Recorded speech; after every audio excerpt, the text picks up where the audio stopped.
All right, so let's get into this first video here. Cheese nips. You asked for it. Stick around to the end. We love talking to you guys. Enjoy this episode of Cheese Spectrum nips. Men. I like the way the old school ways work. They did work. We just messed it up.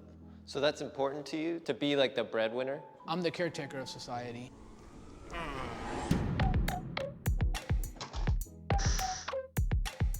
Oh, this is gonna be a big one, isn't it?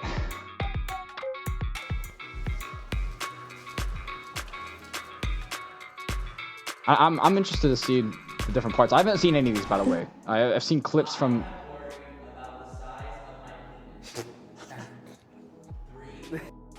So what I'll do, I guess, is I'll pause it, and I guess I'll answer them beforehand, and then like I'll give my counter arguments or agreements to whatever they say. I'm not. No, your boy's doing good. Fuck, that was bad.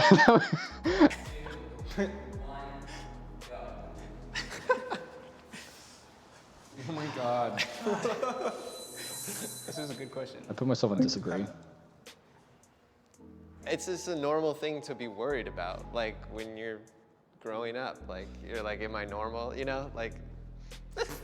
I hate this. I guess like when I was younger, I was like, whoa, is this normal? Is this I'll not? agree with But, that. like, When I was younger, I eventually was guess, like, yeah. no, I'm fine. I mean, I'm not that old feel right like now. this I'm whole only conversation 21, is but just, like bringing when I to my was awareness like, how impressionable and like how my much of teens, our I lives yeah, and our I can masculinity is understand that. defined by when we're kids, when everybody's like, oh, you gotta have a big dick, you gotta have a big dick, and all you see is like, only time you see a dick is on porn, and it's like 14 inches. Then it's like, well, mine doesn't Yeah. look like that. Yeah. Then of course you're gonna like start thinking 16 about it. years versus- old, walking, looking at a fucking horse cock in the thing. Reset them and giving you a chance to give their answer. I'm actually changing my answer. Oh.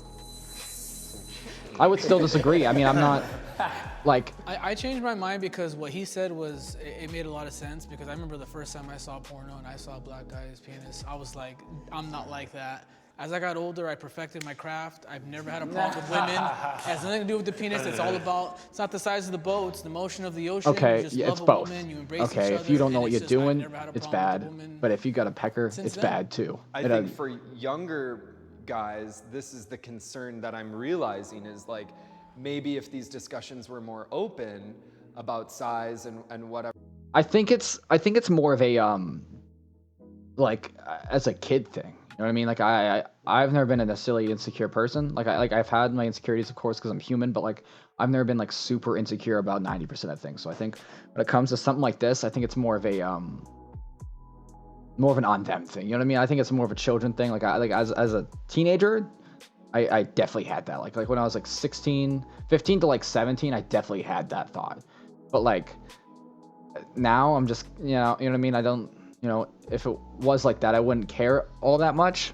You know what I mean? Like I guess it doesn't really affect most things when it comes to relationship stuff. Like I guess if you're hooking up and stuff like that, it might, but like also if you're good at what you're doing, you're good at what you're doing regardless. No, I don't know. I've never experienced having a super small. I'm gonna stop talking now. This is. That really over time it all becomes okay and it's fine. Maybe that would help a lot. Yes, and yes. If the woman doesn't pay for the first date, you should be ashamed of yourself. If the woman does pay for the first, if the woman pays for the first date, you should be ashamed of yourself. I feel like that's like a basic thing. You know, I think a lot of people like to like destroy the gender norms now, and I think people are forgetting, you know, that you got to be a gentleman. You know what I mean? Like I think people are forgetting that you have to be like a reasonable person. You know what I mean? Like one of the gestures. You know what I mean? You ask them out on a date, so you pay. You know what I mean? Even if they asked you on, I think it's whoever asks who pays. I mean, I think it should be the guy because the guy usually asks out. But if the girl asks out, I can maybe understand. But like even then, I personally would pay for the date. You know what I mean? I don't think the woman should really pay for a date until you're like in the relationship part. Once you're like, if you're still talking and you're just kind of like seeing things out for the first couple of dates, I definitely think the guy should pay for all of them. 3, 2, 1, go.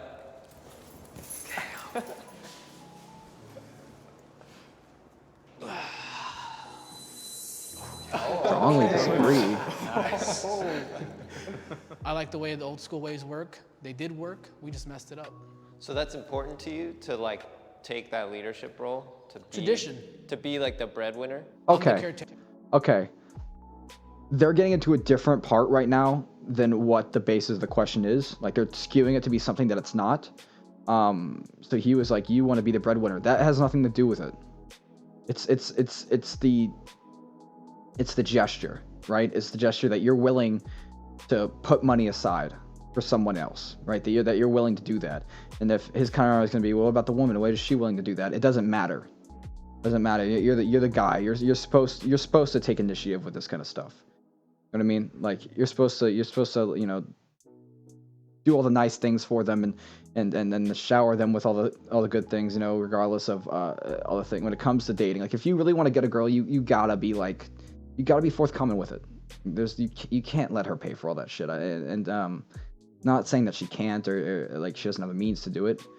Shit, I might not have the means to do it, but I'm still going to do it out of just the respect of like being a gentleman and what I'm supposed to do. I mean, I think it's incredibly rude to make her pay for the first date. I don't see that, and it has nothing to do with being the breadwinner or anything like that. Because I would have no problem with with having a girlfriend or having a wife and having them make more money than me. I have no problem with that.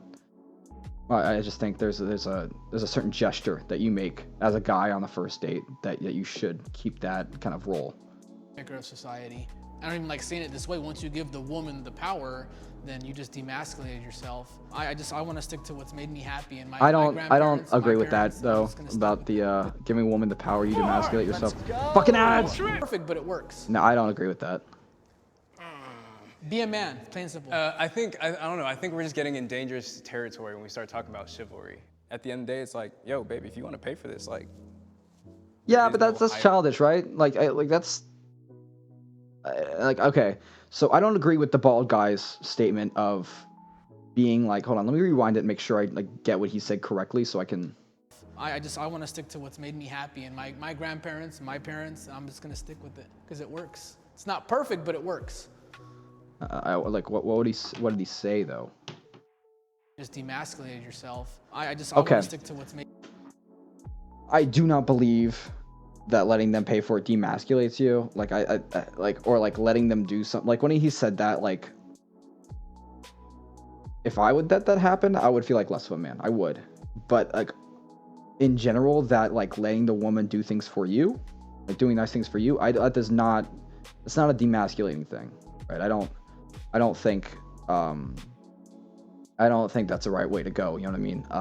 I think both partners, if you're in a relationship, do things equally, right? Like I definitely think they should both equally spend money on each other and then equally give each other love and all that stuff.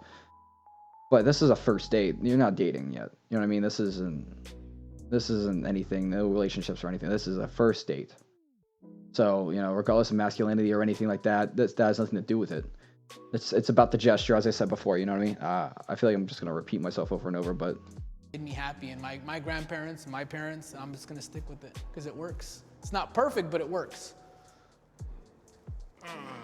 Be a man, plain and simple. I don't know. I think we're just getting in dangerous territory when we start talking about chivalry. At the end of the day, it's like, yo, baby, if you want to pay for this, like, there is no hierarchy here. Like, if you want to pay for this, maybe next time I'm like, I just got to check, so I'll pay for it. Wasn't this the first meal though? Yeah, the first one. Okay. You only get one chance to make a first impression. What does it matter? I agree with that. If it's a girl or a guy, it's 2019, and your logic shouldn't be like, no disrespect, like, oh, because my grandpa did it and it worked for him, then it works for me. If she's not gonna date me that second time because I didn't pay for her, I think I dodged a bullet. No, you didn't dodge a bullet. What you did was you shot yourself in the fucking foot. You didn't dodge shit. You just were the one that pulled the trigger. No, like, it's called standards. It's people have them, man. If you, like, you could be the most lovable person in the world, but if you don't have basic manners and basic like chivalry etiquette, it's not, you're not gonna get very far with most people. I support the Me Too movement. Agree. I'm gonna say agree because I support the real accusations and the real causes, right? I tend to look at things like that as the majority. I think the majority of people who talk about the Me Too movement, like the majority of things that actually happened to it were good, I believe. I don't know much about it, so I'm not gonna like talk about it like I am an expert, because I'm not. But like I do believe that the majority of the Me Too movement was good. I think it got a lot of like pieces of shit out of Hollywood, which there are still a lot there because they protect them. But I think it did a good idea of like getting us aware of what was going on. Now I do also know that there were a lot of like bullshit cases where people were trying to just get money and like and accuse certain people. I know there are a couple football players that got accused and they got kicked off the teams and shit. A couple boxers that had the same issue as well. I think those personally, I think if you accuse someone of a crime and you're falsely accusing, and you know you're falsely accusing and all that, like you're doing it and it wasn't like, oh, I just didn't know who it was and it was dark. But like if you legitimately know that it didn't happen to you or they didn't do it, you're accusing them. I think whatever sentence they would have gotten, if they would have gotten guilty, you should get. I believe that with everything. So this is my thing on the Me Too movement. I think the movement itself kind of lost its way a little bit towards the end, but I think the beginning of it and the basic message of it is a very strong and powerful message that I think we should probably pay attention to. 3, 2, 1, go. So I'll put myself like in between somewhat agree and agree. Strongly disagree. This guy.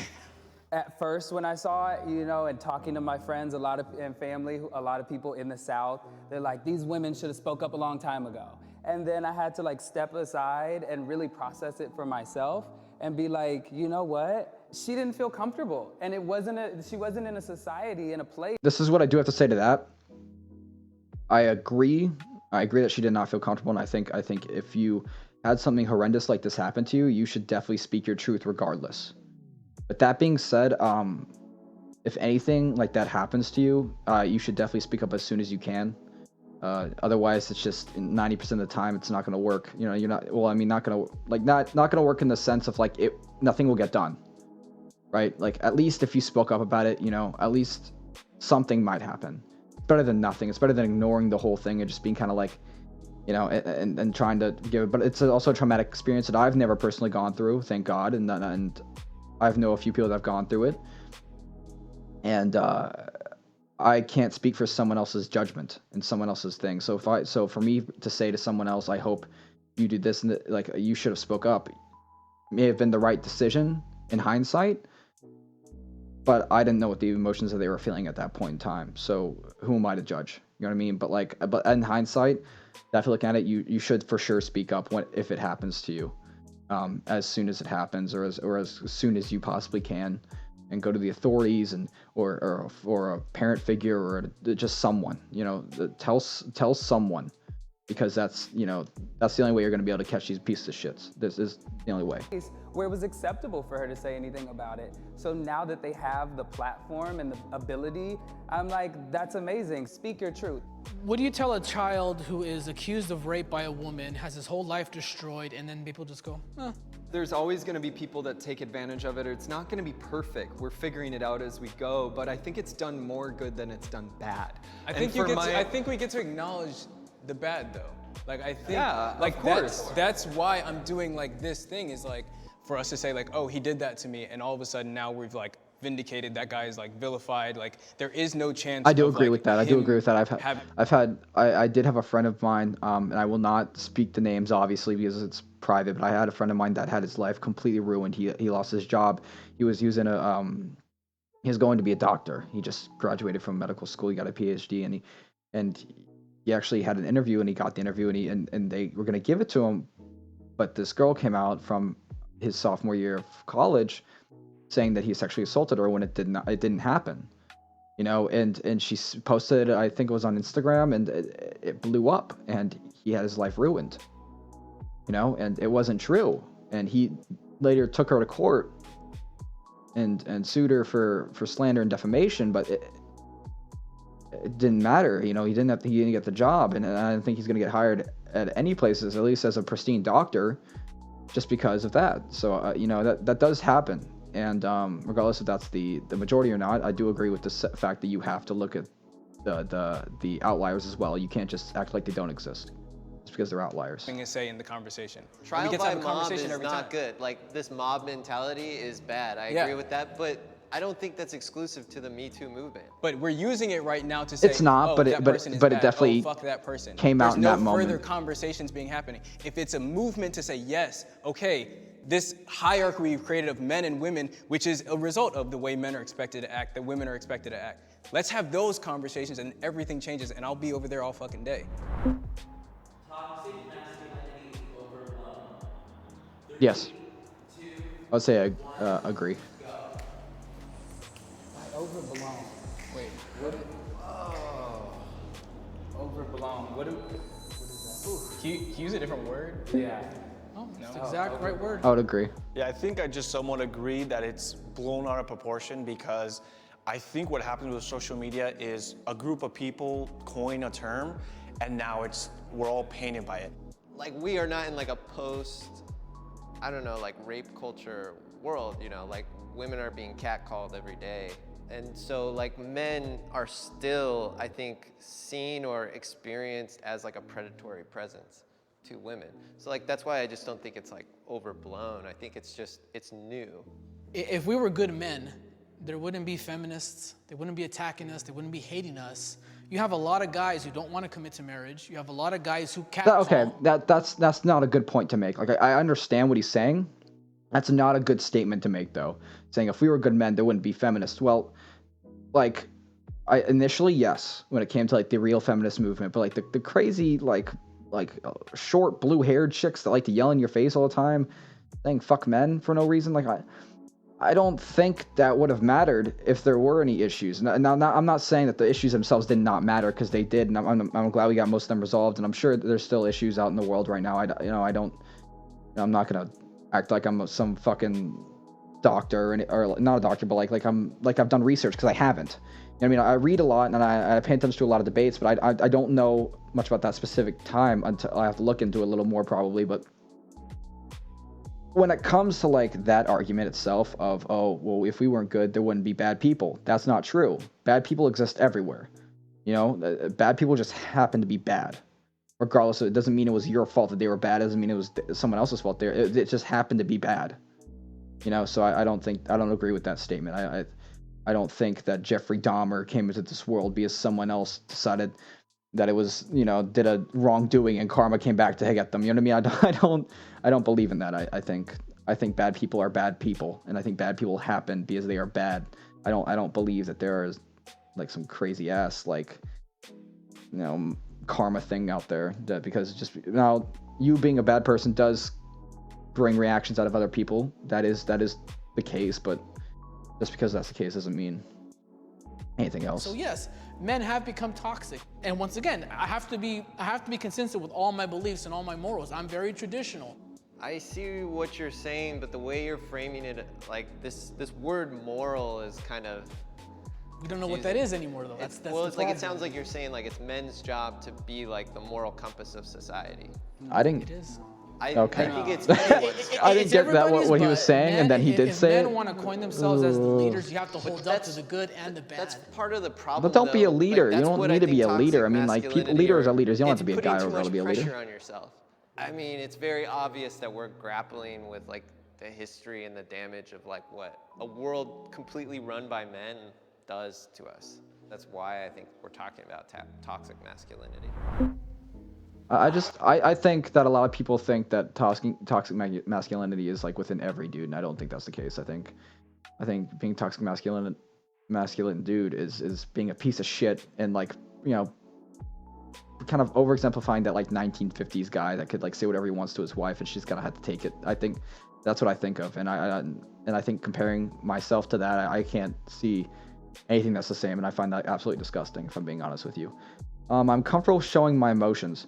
No, 100% disagree. I've never been comfortable showing my emotions. I've like, when it comes to like how I feel, I'm an open book. But when it comes to actually showing them and like telling people that I care about them and crying and all that, I've never been one for that, and I guess I was raised that way. You know, being a guy, it's just how you're raised. Comfortable showing my emotions. 3, 2, 1, go.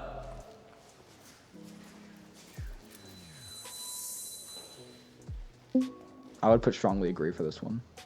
It's been like harped upon me for years that like showing my emotions were bad. And like me trying not to be gay, I'm like, no, like I don't want to show these emotions because I'm not gay. I can't be gay. Like I'm not supposed to be gay. Like the church tells me, my dad tells me, my mom tells me, everybody's telling That's me rough. I'm not supposed to be gay. So like Not like in a just meme way, that was like a understanding legitimate that at reaction. 25, now 26, like I'm over here like, okay, like, oh, you're insecure. Okay, that's what that feels like. Oh, you're sad. That's what that feels like. I can now be aware of those things, but to show them to other people right now is like really hard for me. I do feel like I'm very verbally like about my emotions with my wife, but I wouldn't agree completely because I'm not like that with anyone else. I mean, I just failed a college would class I be and I was strongly crying disagree about it then? to my wife, but no one else at school saw me cry, you know? I specifically texted my wife, make sure the kids are asleep by the time I come home, because I just knew I was gonna be like, as soon as I stepped through that threshold to my house, I was just gonna let go, and I didn't want them to see that. But like the next Maybe day, I sat down misunderstood and the I had that question. conversation with them, like, hey, I just I wanted have you guys trouble to showing know, my emotions. you know, your That's dad what I didn't wanted pass to this class, say. Like that's and they're like, oh, are you okay? And I'm I- like, that's "Yeah, the flaw of that I course." have. Cry but- in front of your kids, man.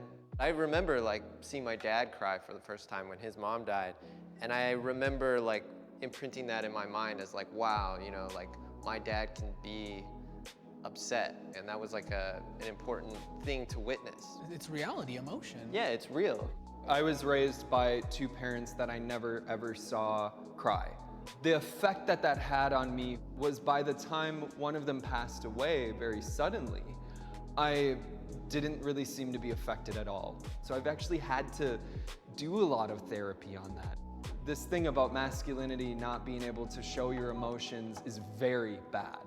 It puts us backwards in society, and we need to be thinking about how to tap It does. into our emotions in a I healthy agree. Why is the way. music playing? What the fuck? Oh, it's at the end. Thank you for saying in your truth, brother. I completely agree. I think that it does put us backwards in society, and I don't. I think that's one of the harder things. So I don't know, understand how that was worded. I think I may have interpreted that wrong in the wording. But like I hope I got my point across. Let's do another one.